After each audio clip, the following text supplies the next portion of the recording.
co-founder and president of the Center for the Advancement of Women. Nice to see you. You know, on one hand, you think Michelle Obama is really so accomplished that if anybody has to pull it off, she'll be able to. But on the other hand, it is not going to be an easy transition. No, it'll be a very, very tightrope that she will have to walk, because anyone who makes a breakthrough the first time is expected to achieve and to excel at a degree that perhaps is not entirely fair.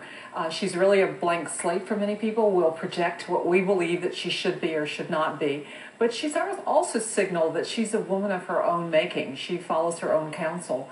And I hope that through the political process, we have not seen a homogenization of who this woman is in all of her complexity. Yeah, sometimes in politics they try to squish that out of you as much as they possibly can. And you know, black women will often talk about, you know, living two lives, divided lives, I think is the name of a book about it. On one hand, you have to be a certain way at home, and then another way at work. And she sort of got her home and work life are one in a way. How's she going to navigate that? Well, Mrs. Obama has been educated in white institutions, so she has lived in a majority culture, and we do have an African-American culture. I mean, the qualities of our history and our legacy and the legacy of slavery and all that it has been with respect to our struggle informs who we are, and yet we have to walk among a society that may not fully understand where we come from, and that's why the stereotype of African-American women is often not a fair one and not an accurate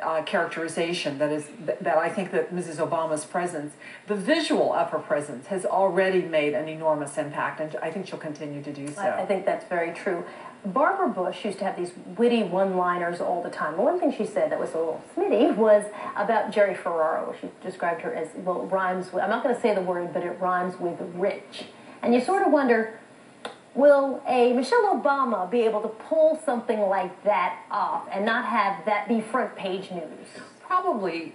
I can't imagine Michelle Obama making statements like that. I think she probably has a lot more respect for the range of temperaments among all women, including women of color.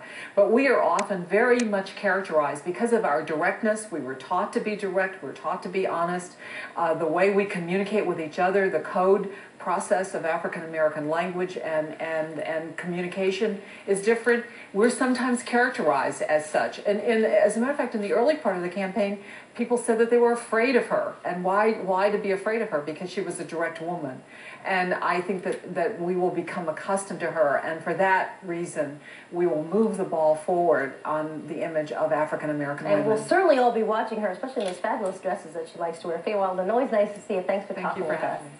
Up next, more on that notion that she was formidable on the campaign trail. We're going to take a look at how Mrs. Obama might or may not try to temper that image when she gets to the White House. And then we'll take you on the red carpet for a sneak peek at our star-studded heroes celebration.